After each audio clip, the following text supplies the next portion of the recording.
football. All right, he is the most passionate Vikings fan we know. His diligent mock draft study work over the years has led to him correctly predicting several Vikings draft picks on our show. He is none other than Randy Vikes 69 on Twitter, Randy in Cottage Grove.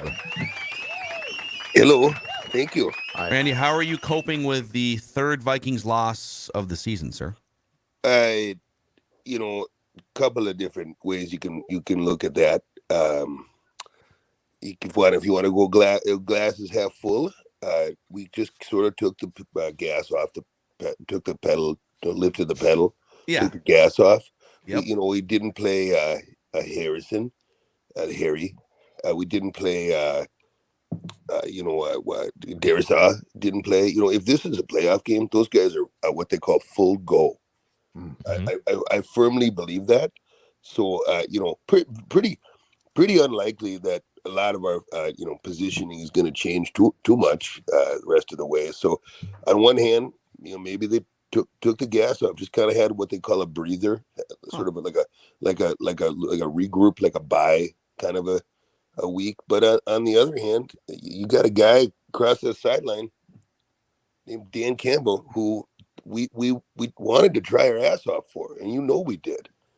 The players know when he's watching. He's one of the toughest customers in the game. And you think opposing players are also playing for Dan Campbell's approval? You want the nod. You want you want him to look when you cross that field when it's triple zeros and they fire the gun, the game's over. He walks by you. You want that nod, that look, the nod, maybe the fist pound that he does. I never thought of that. He has such an influence, not only on his own team, but that other teams' players are looking to get the Dan Campbell fist bump after the game. Wow. With that in mind, it's not a normal just kind of take her easy game because he's there, and I think he did some intimidation. KOC, he might have got a little bit rattled knowing Dan Campbell's watching. Wow. I never thought that Dan had this type of influence on the entire National Football League, Randy. He's a man. He's a man's man. He's a guy who bleed. He bleeds football. He cries. He's not afraid to show emotion, Jeff. He isn't. He's a modern day man's man who's sort of in touch with his feelings. They might don't this. We got a lot big. We got fish to fry this year, but don't sleep on Detroit going into next year. They're gonna put a lot of people on notice. They like to run, as they say, run up the score, and that's the other wrinkle here. I for about a half a day, I was drafting letters and getting ready to send some examples to the league about some of the things the Zebras were doing in that game. First of all, JJ should have had a touchdown. It's inexcusable. You don't blow that whistle. You let the play finish, and then you take a peek. That was inexcusable. It could have changed the game. Delvin, the little trick play. There's a lot of things you can look at and say is where it all went wrong. But I've actually uncovered something that I think might be of concern and note to Vikes fans, and that's sort of a potential trend happening with the defensive side that is more than this game. Let's just say that. Whoa. What do you mean? So can you elaborate? Can you give us any sort of? That's very cryptic. Are you familiar with Ed Donatello? Yes, mildly familiar. Where did he used to coach? You want to jog my memory? Oh, he's been with the Falcons. He's been with the Broncos. Oh, excuse me, what was that one I heard? The Broncos? The Packers. Oh, the Packers. I have a couple of different people who've given me what they call information that possible Donatello's allegiances are suspect. Whoa. Wait. What? Wait. I'm sorry. Yeah, let's back up. What are you insinuating here? I'm not insinuating anything. You can look at the tape, but you've got people, national talking heads, the pundits, as they say, who say, why are they playing off the ball? It's one thing to like a little bit of a soft coverage. You can kind of come up and ball hawk, as they say, and knock it loose and maybe pick six. But we're so far off the ball, it doesn't make any sense. You're getting these chunk plays, 8-9 yards yards of play. The Lions barely got to third down. I mean, there's no excuse. And the only thing I can think of, because there's talent across that defense. There's some talented guys in that defense, some tough customers. And the only thing I can think about is Donatel's got some pals, down Highway 29 way. So just to be clear, you don't think he's incompetent. You think he is acting on behalf of the Green Bay Packers, his former franchise. Is Mark Murphy's still the president there? I mean, yes. I guess, yeah. Yes, he okay. is. Who was the president when Donatel was there? Bob Harlan. I believe it's probably Murphy. It wasn't Mark Murphy. I'm sorry, Randy. I'm sorry to burst the bubble, but it wasn't Mark Murphy back. Listen, just all I'm saying is, Jeff, you connect the dots, okay? He did some time in Green Bay, and they have a sniff at a chance at this playoff still. They think they do anyway, and he's trying to tenderize their opponent in a couple of weeks, and you just watch, you just look at the tape, and you wonder who's calling the shots for this defense, and where their allegiances lie. I did see a green and gold undershirt when they showed Ed Donatel on camera a couple games ago. Okay, it was like underneath his Vikings. I saw a little. It was like a green and gold collar underneath his shirt. So, Judd, these are strong accusations. I mean, Randy from Cottage Grove right now is basically calling the Vikings DC a saboteur. Well, the ownership is still the same. The president might be different, but the ownership group is the same. Still the people with potential double agent. Okay. Wow. Okay. Listen, we're not going to rule anything out. And I can tell you one thing for sure. So I tell you one thing for sure. He may or may not. You watch the tape and you decide for yourself, as they say. But he may or may not. Finally be outed in that regard. But he's for sure going in the dud stable right now. Well, let's fire it up here. Let's get it here. So sometimes it's therapeutic for us to hear Randy and Cottage Grove's dud stable after a Vikings loss. So the floor is yours, sir. And by the way, this dud stable is presented by our friends at St. Thomas. The Tommies men's basketball team, the holiday flash sale is live. You can see the Tommies, one of the top shooting teams in college basketball. $5 tickets to see St. Thomas battle. Coincidence or not, the University of Wisconsin Green Bay on this Tuesday. Maybe Ed will be front row in his Wisconsin Green Bay pullover. Leaving the pom-poms. That's right. Go to TommySports.com, TommySports.com to buy your $5 tickets, or just come to the ticket office on game day. You can also hear these games on 1500 ESPN radio. All right, let's hear the dud stable, Randy. This is unfortunately a third time this year we've had to do this. This is the dud stable. And it game was, got off to a rocky start. Not a lot of shots, not a lot of sack shots. No one's getting the quarterback. And touchdown shots were at a premium until we finally picked it up. We thought it was going to end up another one of these fourth quarter comebacks. Didn't happen. There wasn't enough gas in the tank, and there's someone who is sabotaging the team. Starting out with a guy who refuses to play any kind of coverage that involves physicality, likes to give people a 10, 15, 20-yard bubble, sort of wait till they get the first down and then pursue. And that's a guy who's going to go in this stable right now by the name of Ed Donatel. Ed, you're a dud. That's a given. I would be very disappointed if Ed didn't make the dud stable after all that. Excuse me. Next guy. My bad. Next guy, doesn't understand the opportunity that we have here in front of us. 10-3, still the number 2 seed, outside chance at getting the bye, but for sure going to host a playoff game. There's a lot to play for.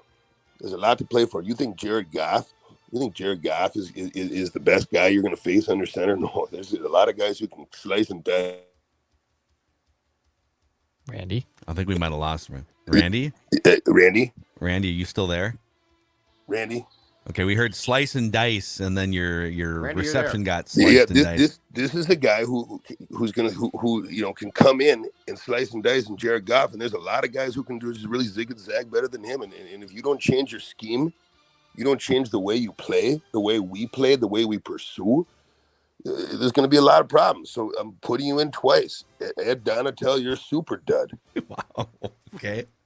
Oh, This is the wow. first. This is We've never had this unprecedented, Yeah. before. but well deserved, I might add. And finally, here's a guy who he's worked for a lot of different teams, but the one for sure that I think there should be a lot of concern among Vikings fans about where his allegiances lie, what his wardrobe still has in it, and if he maybe has like a secret tattoo or something we don't even know about, like a G on his ass or something. And that's a guy who, if he doesn't shape it up, we're gonna ship his ass out. So Ed Donatel, you're a super duper dud. There, They lost. There could have been more than one. all righty, there it is. That is the first time.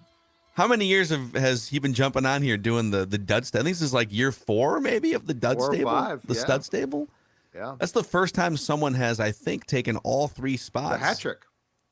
The espionage angle too. Just Yeah. wow. And he didn't even bring up the fact that Mike Pettin worked for the Bears and the Packers. What kind of odds would I have to give? If I gave you 10-1 odds, Yep. 15-1 odds on Ed Donatel having a Green Bay Packers G tattooed somewhere on his body. You think I Randy's onto something? Do you think he's got a G on his left ass cheek, Judd? No, I don't. Lower back? I think that Packer fans thought that Ed might be working for the Vikings back in 2003 when FredEx caught the 4th and 26 pass, or for Philadelphia at Lincoln Financial Field. That's How what I many? think. That's another question for They you. were way more upset at Ed than we are right now. We don't always like follow the lineage of career coordinators throughout the league because it's hard. These guys, it's not like you're in today's NFL, you're very rarely just a coordinator in the same spot for 15 years or something, right? It's usually like 1, 2, 3, 4 years, and then then your coach gets fired and now you're looking for a job, or you're doing a good enough job to get a head job, or you're doing a poor enough job to get fired yourself. Right. So so these guys bounce around a lot. I don't know how many Vikings fans connect the dots of him being the coordinator for one of the most infamous defensive meltdowns in NFL history. That is not hyperbole. That was a 4th and 26. That was a playoff game, right? Second he got Yep. the job. 4th and 26, and Yes. Freddie Mitchell catches against the Packers shell defense. And he was dismissed almost immediately. Like that game got done, and I want to say it took about 4 days, and Ed was fired. And Ed, who ran a 4.3 back then and hadn't met, to my knowledge, Vic Fangio, Ed at that point in time was vilified throughout that entire year too. Like this guy is flat out at times struggled to coordinate. I think he's a good secondary coach, but this is not the first time that Ed has been beleaguered by a fan base. It's amazing. It is. If you would have, when he got hired, I think it was like, okay, yeah, it's a veteran guy. He's going to come in here. Okay, he comes from that. Okay, the Broncos had a good defensive season, but if you would have, along with those headlines, have said, if like the press release that was sent out, which it never would, because why would you ever put something negative on? If the headline was, this was the defensive coordinator for the 4th and 26 Freddie Mitchell play, where he thanked his hands in the post-game press conference after the game was over. Do you want this man to be your defensive coordinator? The answer is probably no. Well, and now it's like, but he knew Fangio. Okay, he knew Fangio, but he was still, to your point, the guy that coordinated a defense that melted down epically. Yeah. So what year was KOC born, by the way? Was he 86? 38, right?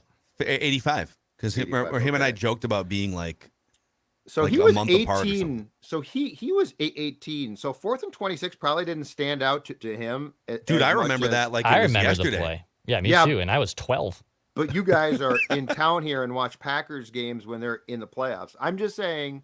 I think everyone, the playoffs are standalone games. I feel like that was an iconic. I'm just saying, I think KOC might have thought, he knows Fangio, 4th and 26 was probably not his fault. Let me ask you, do you think KOC knew that Ed Donatel was the defensive coordinator? When he hired Ed Donatel, do you think he remembered specifically that Donatel was the defensive coordinator for that meltdown play?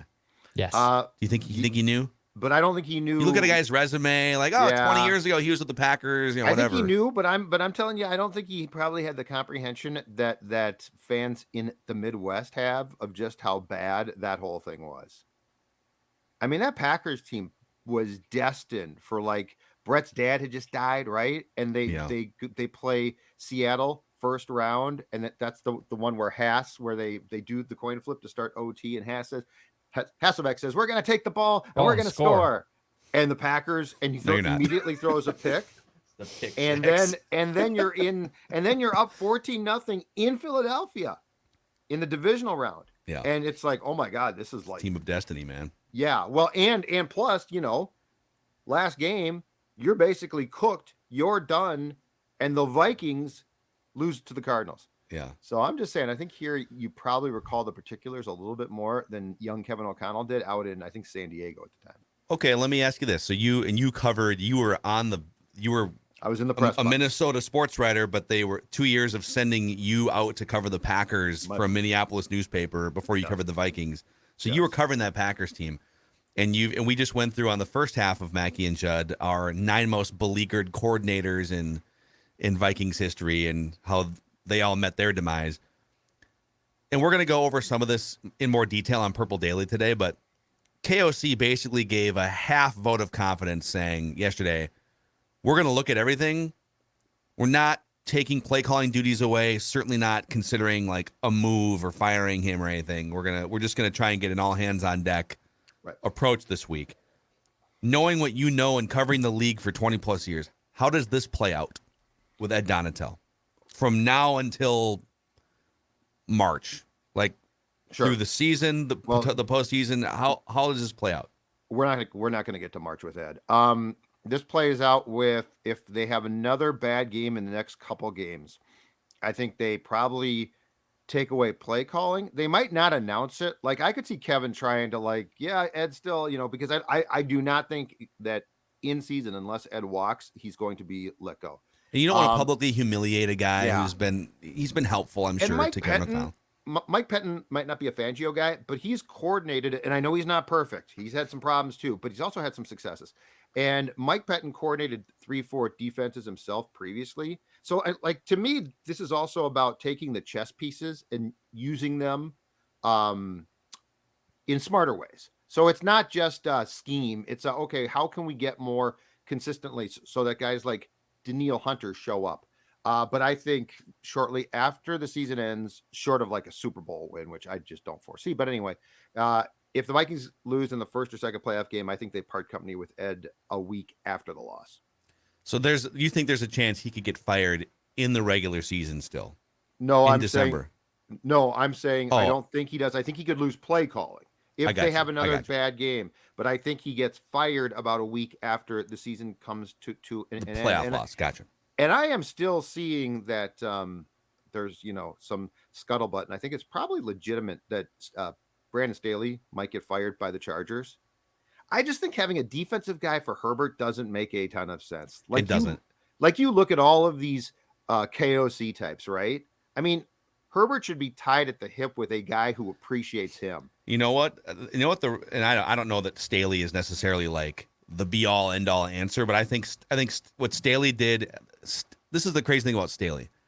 He was like a Division II or Division III college football coach 5 years ago. He coached at St. Thomas at one point, dude. Mm-hmm. He was an assistant on the St. Thomas staff. And then all of a sudden, he's an NFL position coach, and then the coordinator of the 2020 Rams defense, which was #1 in the league, just a skyrocketing to become. And imagine how impressive you have to be as a 30-something-year-old with very little NFL experience or high-level college experience to get a freaking head coaching job that young. So it's not that surprising that maybe he was a little over his skis with some of this, but they're fighting for a playoff spot too. Mm-hmm. But I think, just him and Kevin O'Connell kind of being like-minded, around the same age, same football experiences with the Rams and stuff makes some sense. And if you're the Chargers and you're sitting there, you're basically the third most popular football team in LA, counting USC, right? You need to make a splash of some kind. You've got one of the best quarterbacks in the league. They should just hire Sean Payton. Sean, what do you want to make? $10 million a year? He's coming back. That's a great one. Sean Payton, Justin Herbert, Los Angeles, go for it. Think about the competition for Sean Payton. Because you're Broncos. Right. Broncos, Chargers. That's a great half one. That division. And I don't think the Raiders are firing Josh McDaniels, but if they do, then they could potentially make that hire too. The Cowboys, if things go super sideways in like December, January, I wouldn't rule out a Mike McCarthy firing at some point and Sean Payton coming in. And I'm curious what Fangio's consultant contract with the Eagles is like, because what would be the home run is if Staley gets fired, hire Staley, and if Fangio's consultant contract runs out, because from what I've read, it sounds like Staley is sort of like a son to Vic. Like Vic's the crusty old guy, right? But the one thing is, and I know they're still paying Rick and Mike, but the Vikings have never been afraid to spend on assistants. So Dude, they're paying Rick to do media for CBS and the 33rd team to rip the Vikings. It was great. His thing on Sunday when he started laughing maniacally, the thing you sent me, yeah, just so Rick. They're paying him to do that clip on TikTok. You know what? It's a good investment because I don't know that Rick would have necessarily worked as well with O'Connell as Kwesi probably does. Yeah. So a lot of things to keep an eye on here. All right, we're gonna shut it down here on Mackey and Judd for the day. Tomorrow we've got your write that down predictions accountability session, and then an even deeper dive, including Mina Kimes' rant about the Vikings that went viral. We'll talk about that on Purple Daily, and Judd guesses the PFF grade. So all kinds of stuff coming at you on Mackey and Judd, Purple Daily. We'll see you guys tomorrow on Mackey.